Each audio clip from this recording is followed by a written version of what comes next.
Okay.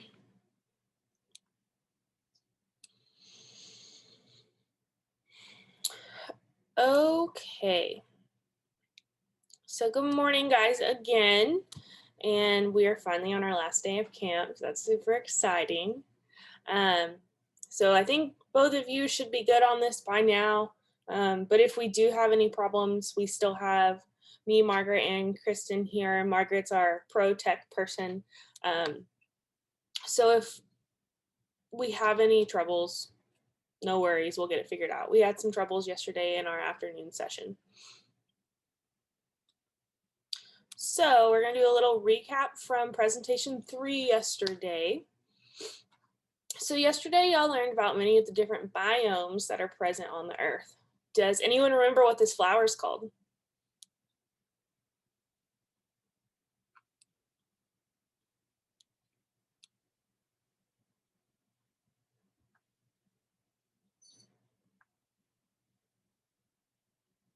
Yellow star thistle. Good job. So yes, that is called the yellow star thistle. And afterwards, we discussed how horses are native to grasslands, and we also went into detail on a common invasive weed that's toxic to horses called the yellow star thistle. So good. I'm glad y'all are paying attention yesterday. So for our approach today, we're going to work through the last ecology module. Woo! Last one. So this one is called ecological succession. And then once we've finished that last section, there's going to be a post test for you to complete to see how much you've learned. So basically that's going to be like an accumulation of all of the modules that we've done to see how you do like at the end of our camp after you've been given all of the information. And then after we finish that, we're going to go into some of the main drivers of secondary succession. What that is wildfires, as you can see in this picture over here, and we have some pretty fun videos we get to watch with y'all today. And in wildfires specifically, we're going to talk about how veterinarians treat animals impacted by those wildfires. And then we'll finish up and let y'all be veterinarians for a change.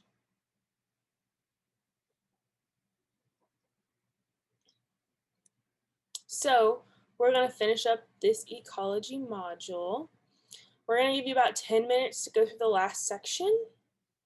And then once you've finished it, let us know in the chat whenever you finished it and you're moving on to the post test, just so we can have a good idea of the time and then start your post test. Okay? Okay, if anybody had a problem where their Moodle sections seem to refresh and they seem to have lost their progress, go ahead and put that in the chat for me. I suspect it'll be quite a few of you. If it is, we'll do it together as a group to figure out how to get where you need to be. If it's just one or two, which would be better, because that would be better for y'all, then I'll go in a breakout room with y'all, but let me know.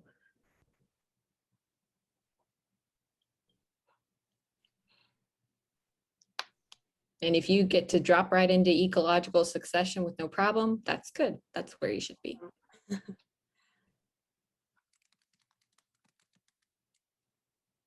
We have a thumbs up. Woo, good. I'm glad to hear it. Okay, so it looks like this other person's on a laptop, so I'm going to share my screen.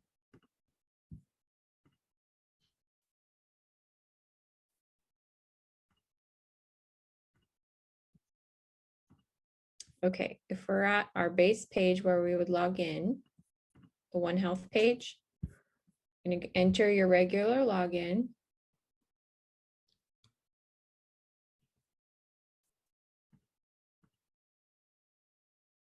Now that you've logged in, you want to click One Health Learning Modules.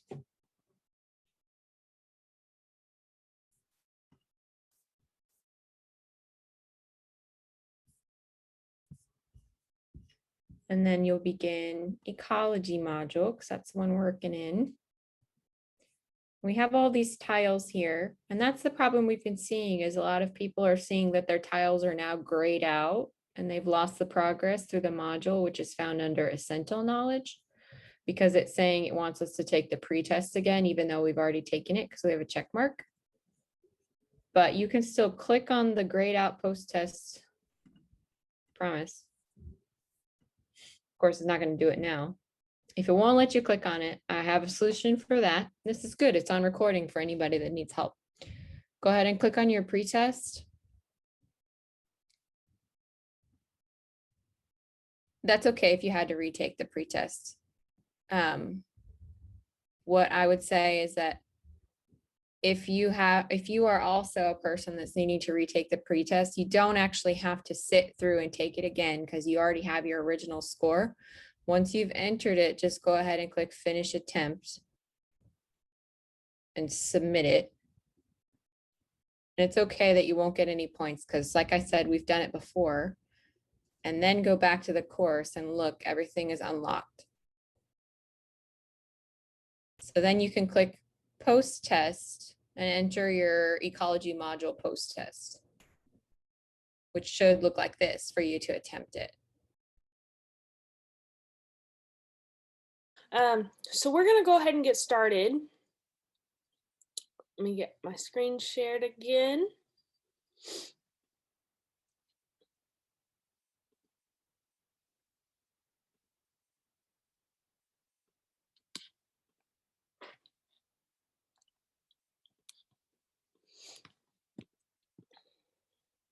Okay, so how'd y'all feel about that?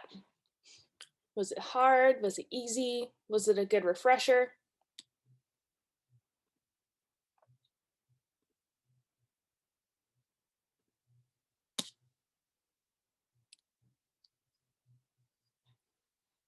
Nice.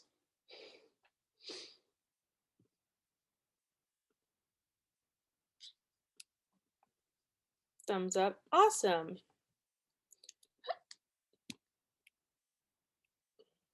Okay. So, secondary ecological succession and veterinary medicine. So what do those have to do with each other? So secondary ecological succession can have a profound effect on veterinary medicine. Does anyone have a guess why?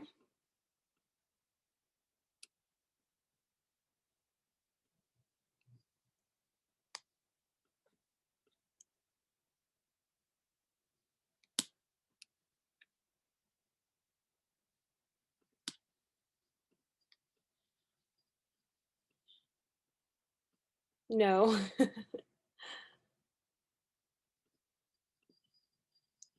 Well, good for y'all. Y'all are fixing to find out.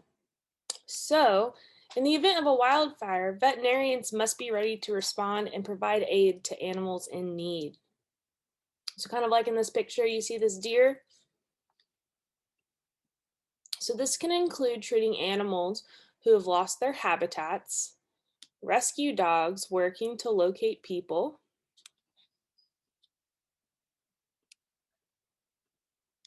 so let's take a trip back to 2011. Y'all may not remember this incredibly well, but we're gonna go over it and we're gonna watch some videos.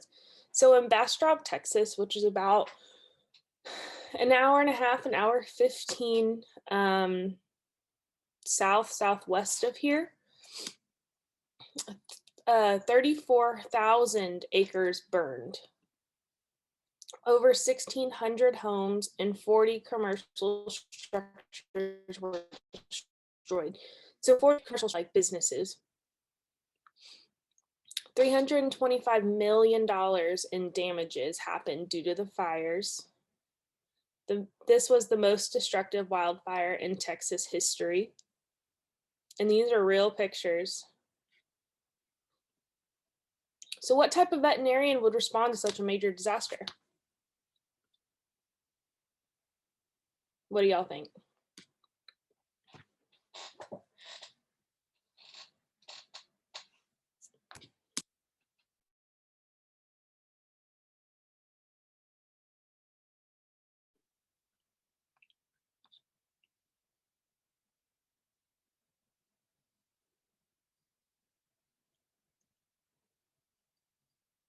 Do we got any guesses, Sophia? Wildlife. Good. So local veterinarians aided patients brought in as long as the VET, which is also, we call it vet, which can be kind of confusing, but it stands for something. Whoop, let me go back. And we're gonna watch this video real fast. You know that I love finding better, easier ways to improve home life. But what you may not know is that I am a cat lover. Scene. Buckaloo has the backstory for us tonight. So real fast, this video has a recap of what happened in 2011, and then 9 months ago, they did a recap on how it's changed since then. An almost unimaginable fire burning thousands of acres of forest in eastern Bastrop County. It started on September 4th, 2011, when high winds pushed trees across power lines, the sparks setting fire to underbrush that spread through the ancient pine forest. Flames danced across treetops as hundreds then thousands of acres of pristine forest consumed and destroyed by the intense heat. The fire didn't just happen. It took some bizarre weather that had already made 2011 a year for the record books. Texas had been suffering from a deep and massive drought, the most severe since the 1950s. And the heat. That summer was the state's hottest at the time, hotter than the Dust Bowl of the 1930s. Adding to the volatile mix, unusually high winds caused by a distant tropical storm. All wind, no rain. In over 2 days, just 2 days, 60 separate fires igniting the dry landscape. The flames spread to homes nestled among the trees, burning nearly 1,700 of them. 2 people died. The unique Lost Pines Forest, Bastrop State Park, mostly turned to ash. Nearly 6 weeks after the first flames blossomed, the firestorm ended. It will take a generation or more for the Lost Pines to recover from that 2011 catastrophic wildfire, the worst in Texas history. But there continues to be new green and growth. New loblolly pines have begun dotting the forest floor. Homes have been rebuilt. Shrubs have returned, providing berries for wildlife to eat. Animals large and small are back in the forest. Indelible memories of that horrible September and October in Bastrop County for all who lived through it. And prayers, no doubt, that nothing like this will happen again. Bob Buckaloo, KVUE News.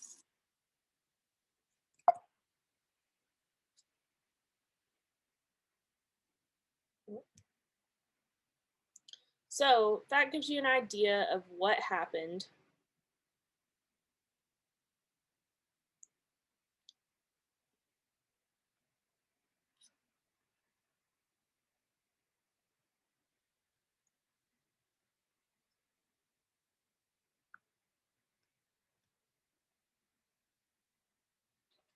So VET is a special Texas A&M organization. It was founded here at Texas A&M.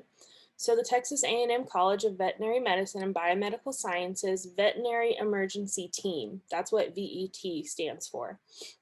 It was founded in 2009, and it sends veterinarians and technicians to aid in disaster response at the formal request of the state.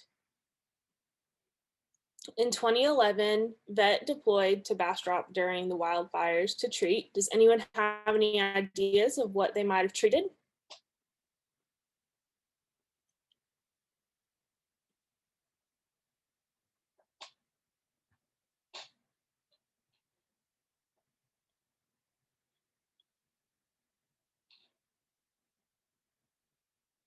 Wounded animals.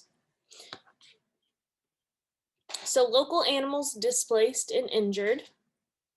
Search and rescue dogs working for the Texas Task Force. Cara said her animals who have lost their homes. Yeah. So here is a little bit about the veterinary emergency team.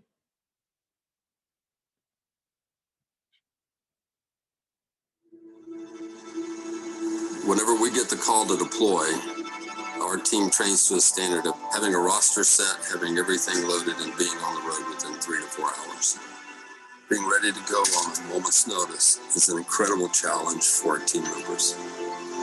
Everyone keeps a bag packed, and literally when that phone rings, we'll never get out the door soon enough.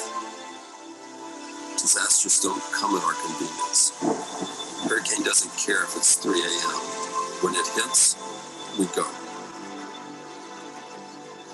Every deployment, we're running headfirst in the community that's been knocked off balance.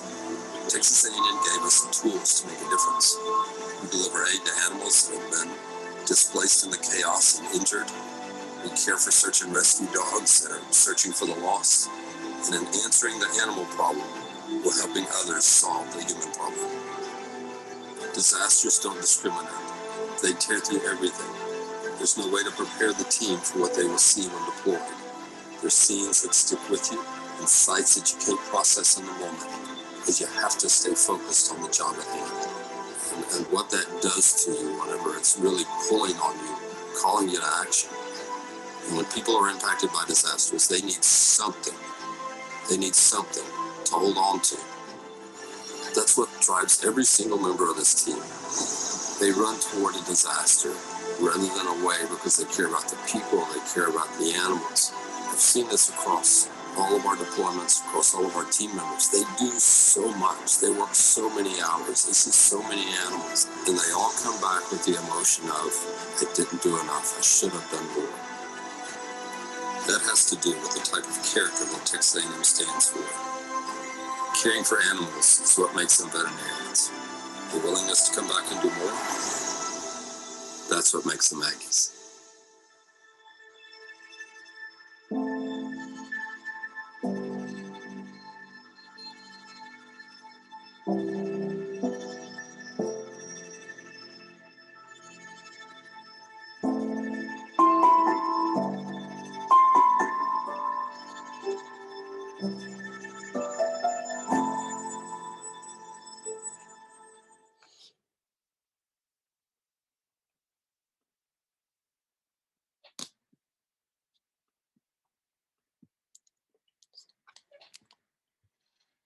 So what did y'all think about that?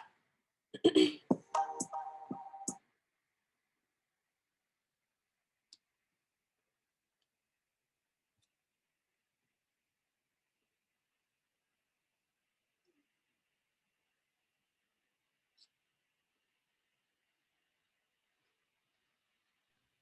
got a thumbs up. To me, I'm always just super proud that I get to go to the same school as a place like this that does this kind of work. We got an amazing, we got a wow. Yeah, it's pretty crazy. All the things that this team does in disasters.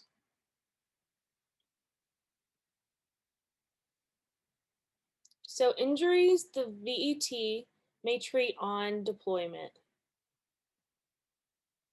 So lacerations, which is a deep cut or tear in the skin or flesh. Does anyone have any guesses of what might be coming up next?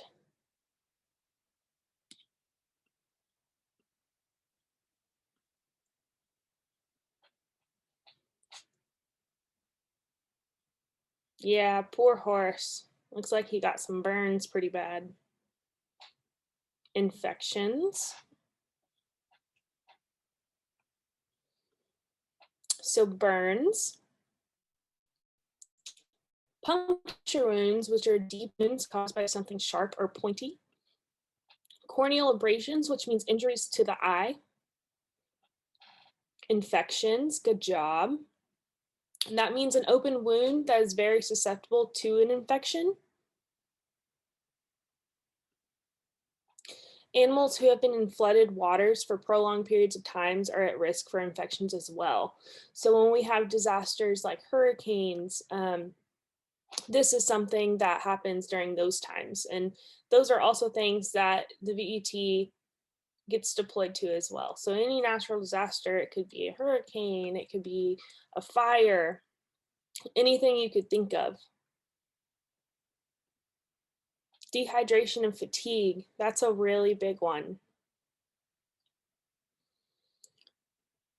So before we get to this, I want to hear something that y'all learned so far, or something that you thought was really cool about the VET or even the Bastrop fire.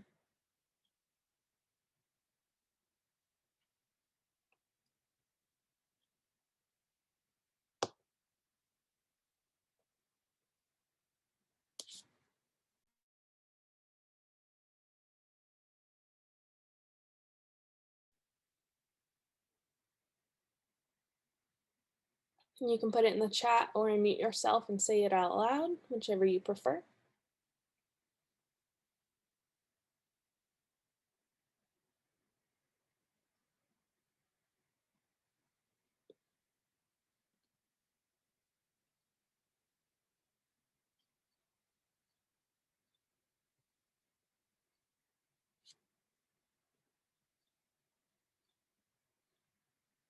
What did you think was super cool, Sophia?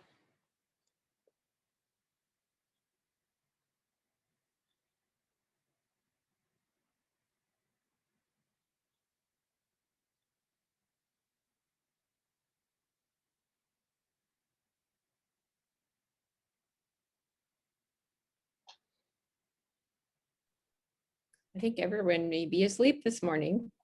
Maybe. I don't blame them. It's Thursday. Tomorrow's Friday. Let's see. I think it is super cool that local veterinarians did so much work during the Bastrop fires, because maybe something I could highlight from my knowledge of the event is that until the VET could arrive, it was the vets that already worked there in town that were then taking in people's cats that had been burned by the fire, or the lost pets that had run away because they were afraid of the fire, and the vets would hold on to them until their owner could come and get them. So while we did talk about how wildlife vets did a lot of work, a lot of just our cattle, our horses, our dogs, our cats that were already being owned in that forest area were affected. And so local vets did a lot of work alongside the BET to restore order and to help the sick get treated and find their way home. Yeah, that's a really, really good point, Margaret. It looks like it's cool that they go towards the storms rather than running away in order to save an animal. They're risking themselves for an animal. Wow. Yeah, so it's pretty crazy to think that, and that's how a lot of veterinarians feel. They would risk some situations of themselves to help save an animal. And so that's really, really special about being a veterinarian and being interested in this profession. Okay, so it's y'all's turns to be the vet. One crucial component to treating an animal's wound is ensuring that it remains clean and dry so that it does not get infected. So today we're going to show y'all a modified bandage technique that y'all can practice at home. At the very beginning, we made sure everyone had the things, Kato, but we're going to need a stuffed animal, some duct tape or any tape that you have available to you, toilet paper, a paper towel, and a piece of paper.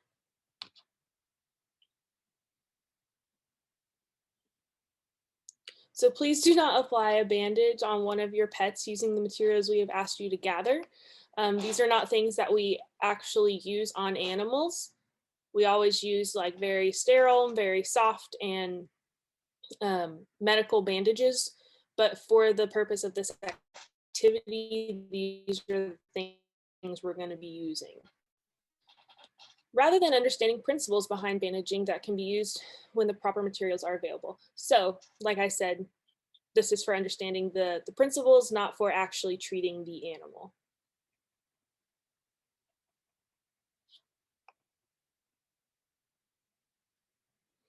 The purpose of applying a proper bandage. So you can see right here on this little dog, it has a bandage on its back leg, and it does not consist of duct tape. So we want to do this to protect the limb wound. So whatever wound it has under here, we're trying to protect it and make sure it doesn't get infected or dirty. It's a barrier from dirt and contamination. It's a barrier from chewing and licking. A lot of dogs like to do this. As somebody who's worked in a clinic, a lot of times we will get dogs in that have to have a re-bandage, meaning we have to take the bandage off and redo it because they like to chew it or lick it. To immobilize the limb. So sometimes we do this so that they don't use it so that the limb can heal itself. It provides support and promotes healing. Does anyone have any questions about that so far?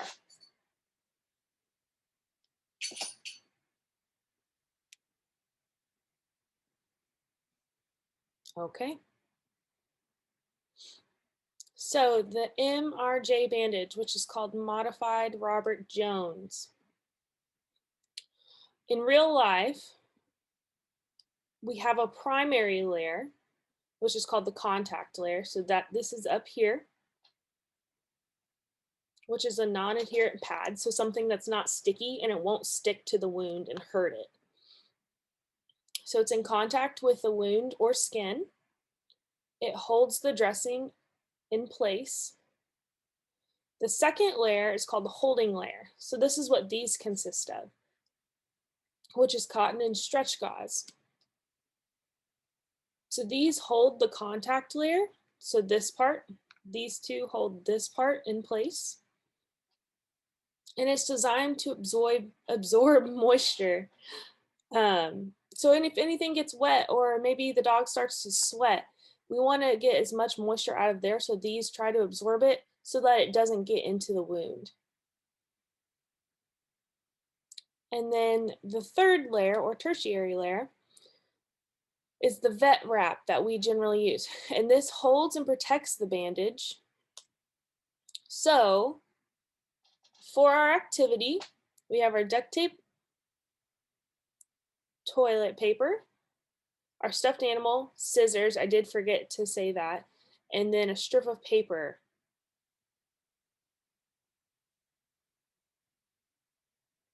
So does everyone have those things? Let me open my chat.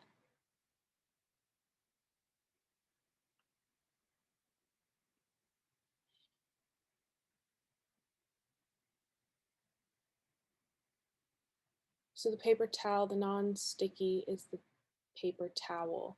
You know, it actually doesn't say paper towel in here, but I feel like every time I do this, I use a paper towel. So I might have told y'all wrong. So what layer do you think the duct tape's gonna be?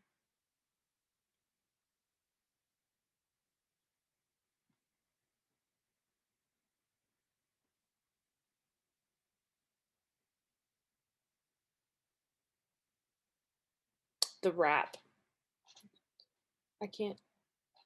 It's okay, Sophia. You told me about that earlier. So yeah, it's gonna be the wrap, the outside layer. What about the toilet paper?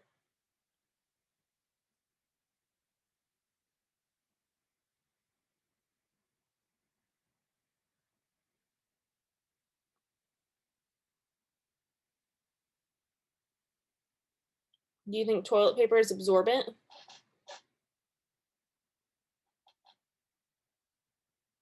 Yes. So it's probably going to be the middle layer or the first layer?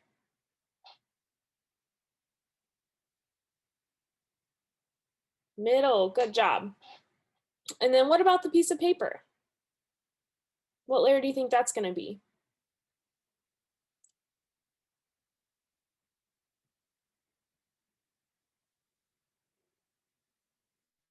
The first. Good. Okay, so if you don't have these, I forgot to tell y'all scissors. So if you don't have all of these, I will give you just a minute to go get those.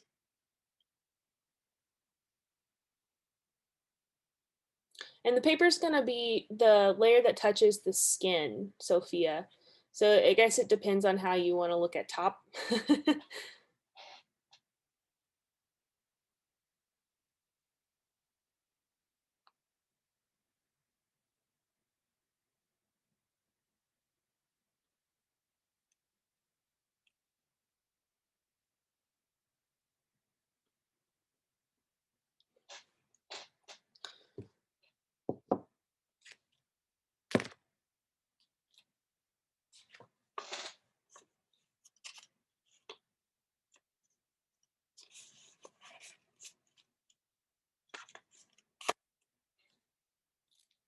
Okay, so I have my toilet paper, my paper, and my duct tape,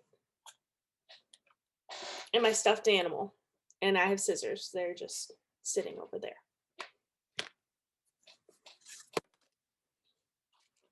Does everyone have everything?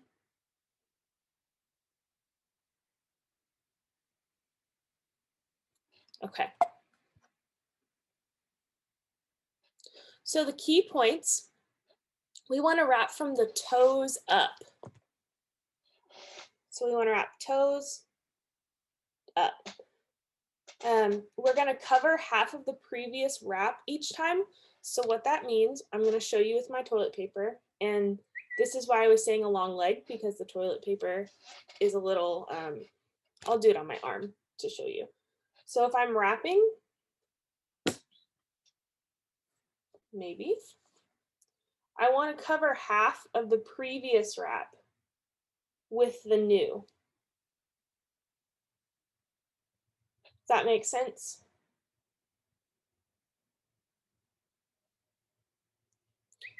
And then we don't want any wrinkles.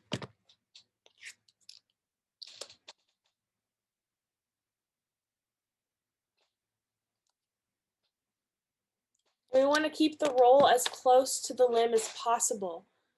Why do you think we want to do some of these things?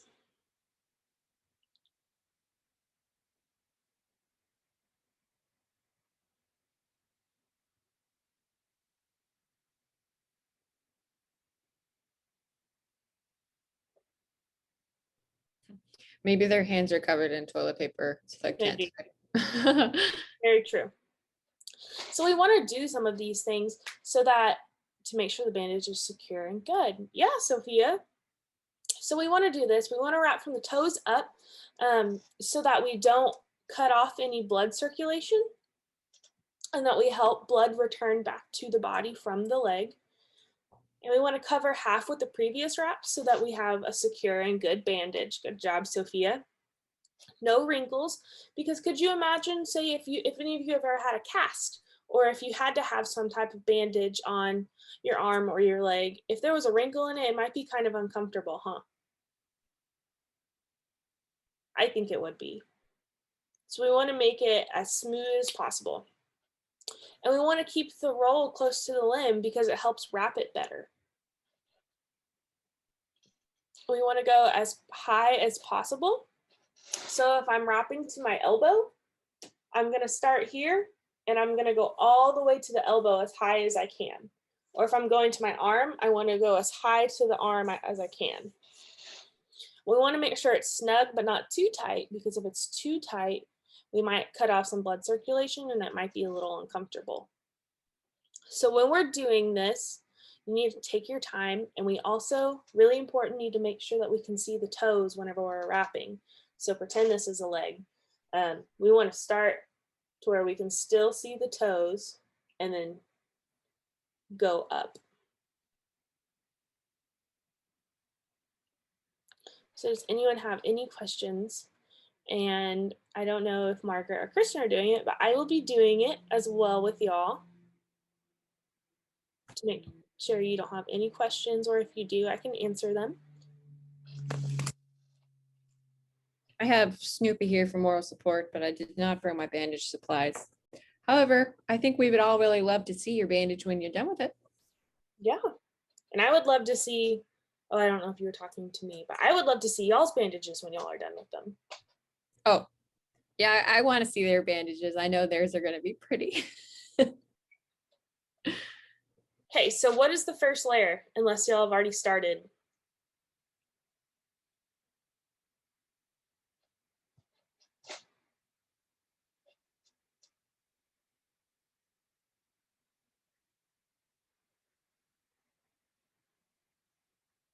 The non-sticky, yes. So that is the paper. So let me grab my scissors real fast.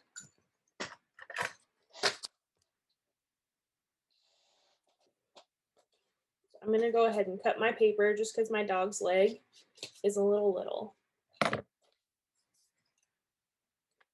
So we use the non-sticky paper first, and I'm gonna say that my dog has a cut on its back leg.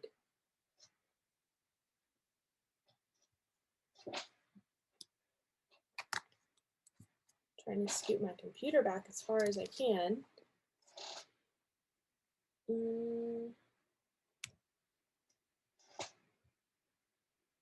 So, can y'all see my leg?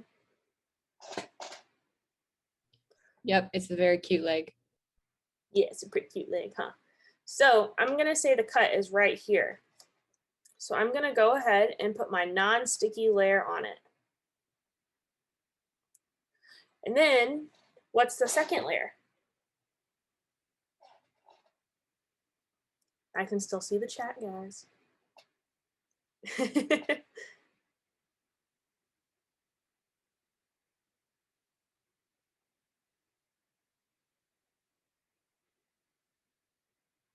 Is it the duct tape or the toilet paper?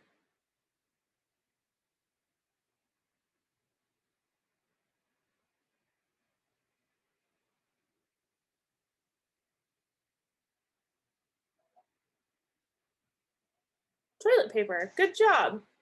So this is the absorbent layer. So if any moisture gets in there, we want it to be absorbed before it gets to the cut.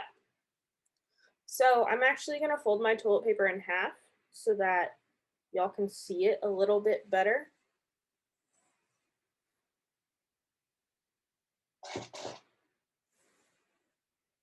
So I want to start at the toes, and I want to be able to see the toes still. So I'm going to start about right here because I can still see the toes. And I'm going to wrap. And I can still see half. See that? Here's half of the first wrap, and here's the second wrap. And so I'm going to keep wrapping, staying close to the leg. And see, here's half of the first one, here's half of the second one, here's the third one.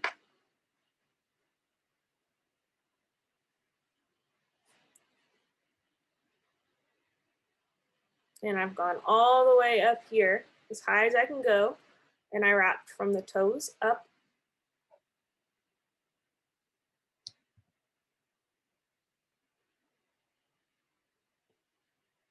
That looks great. Thank you. Nice and smooth. It is smooth. No wrinkles.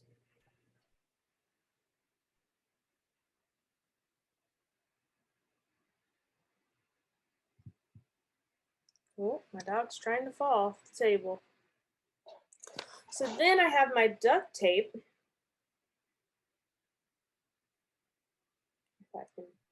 Really fancy. You got gold duct tape. I have gray, but I couldn't find it anywhere. So this is what I'm using.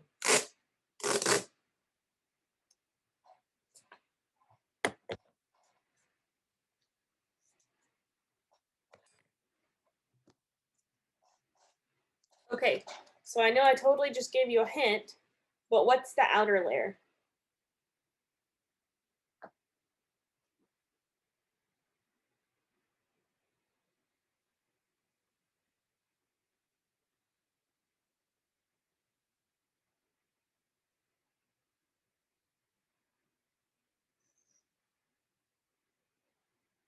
Is it the duct tape? Yeah. And why is the duct tape the outer layer?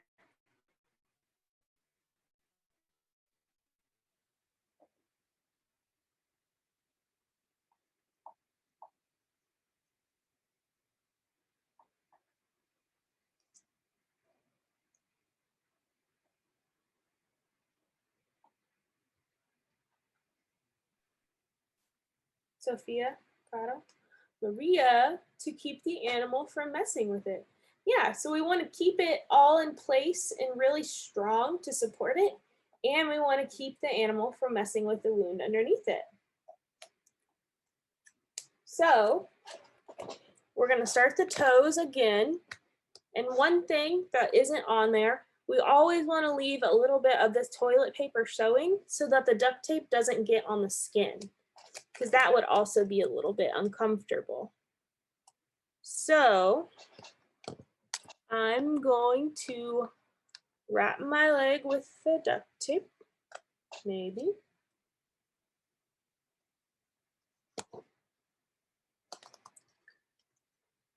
Making sure that you can still see some of the toilet paper. I'm gonna try to wrap half. My duct tape was not long enough. I thought it would be.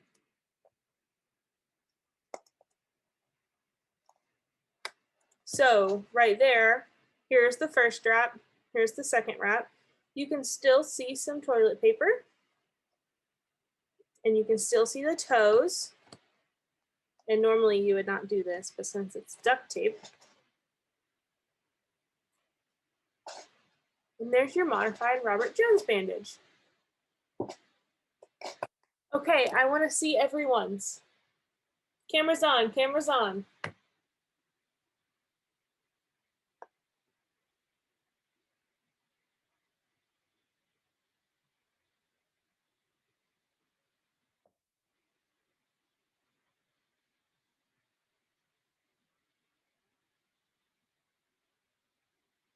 Maria Cotto.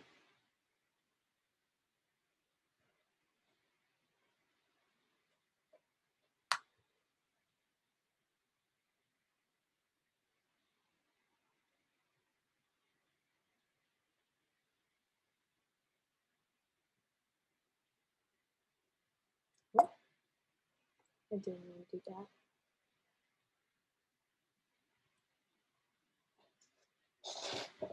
I don't see any cameras on.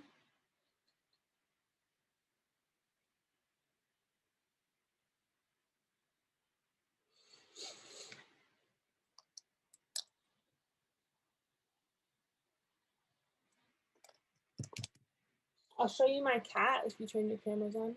He's right here. So is my dog.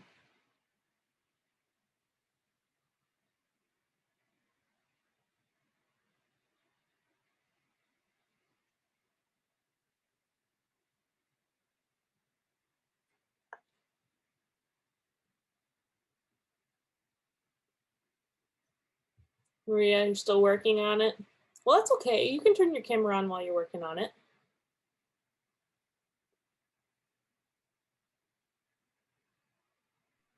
Here's all I got. Yeah. Looks nice and smooth. Yeah, that looks really good. Very good. Thing is, though, he actually has wounds. Of my dog. That's one. He got a hole. Now you're making him feel better. Good job. Yeah.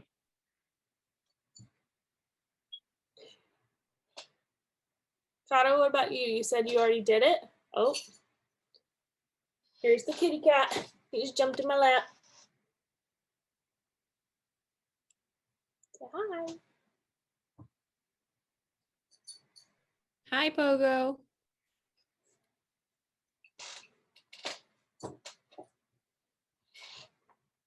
Ooh, Kato's being fancy too. You can do a second layer. They do that a lot in horses. Mm-hmm. Can we see? Will you turn your video on?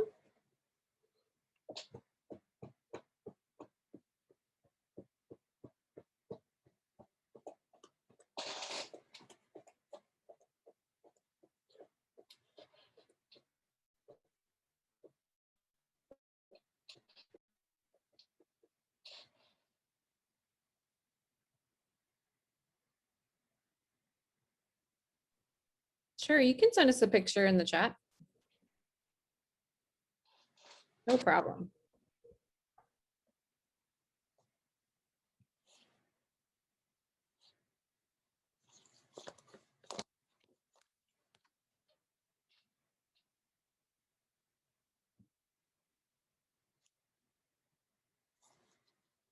I think it looks pretty good. What do you think, Pogo?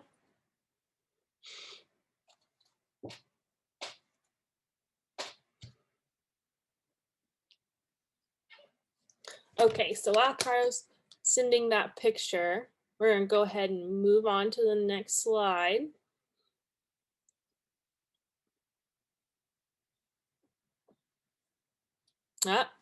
Well, there's the bandaging activity. To watch for swelling of the toes, which is why we always want to be able to see the toes, wet bandage, and fluids leaking outside of the bandage. So those are things we need to look for whenever an animal has a bandage on. That could be an indication that we might need to change it out.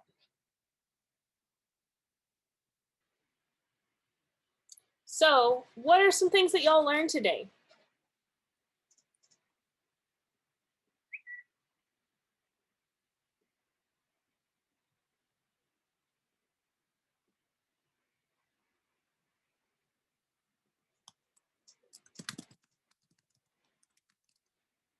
How to do a bandage and about ecological succession. Good, Maria.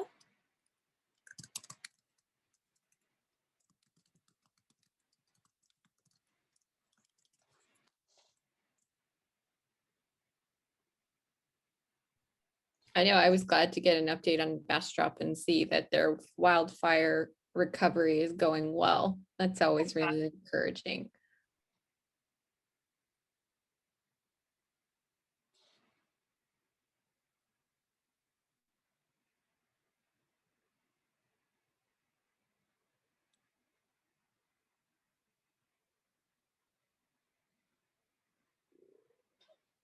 So good, yeah. The bandaging, did y'all enjoy the bandaging?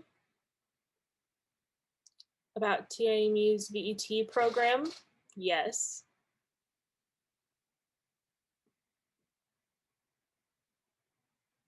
Yeah, bandaging was fun. Good. So we are all done for our presentations, but we do actually have one more thing for us to do before we leave today. So this concludes the end of our lessons. Thank you so much for attending our camp. We loved y'all being here and asking questions and learning about the things that we love to teach and learn about as well. If you have any questions in the future, please let us know. The same email that we reached out to and y'all reached out to initially, cvmpeer@cvm.tamu.edu. If you ever have any questions or anything like that in the future, don't hesitate to email. And then if you're still wanting more, please look at our website for interviews of vet students and some more fun presentations over veterinary medicine. And this is our website. If you just type in TAMU peer program, it will come right up. So I'm going to stop screen sharing, and we are going to pull up a survey for y'all to do before we leave today, okay? Does anyone have any other questions before we do that, or comments? I learned about wrapping bandages and how many layers, and the wildfire, also Texas A&M. Yeah. Oh, okay. So in the chat, Margaret put the form. If y'all will click on that, it'll take you straight to the form. We'll stay on here with you in case you have any questions about it, or if we can answer any questions before you go.